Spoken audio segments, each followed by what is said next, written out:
Yung ampon naming pusa nakahuli ng bubuit. O dagang maliit. Patingin! Ayun o. Nahuli mo yan?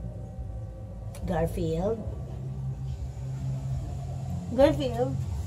Nahuli mo yan? Ha? Are you showing it to me kanina?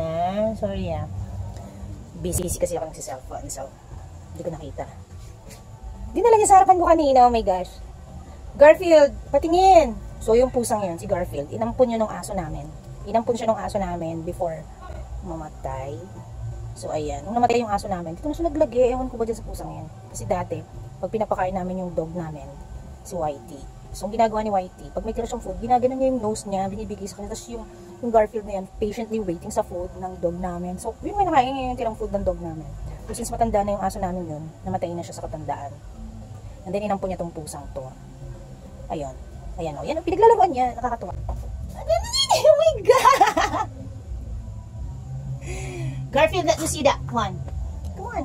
Can I see it? Can you show it to me? Yeah! There! Ayan. Ayan o. There. Oh, there. Oh, no.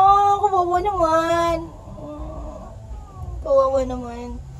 Ay! Naku, mag-video sa akin yan. Mag-video sa akin. Akalang video niya sa akin. Oh my God. Ay, oh my God. Pusang to.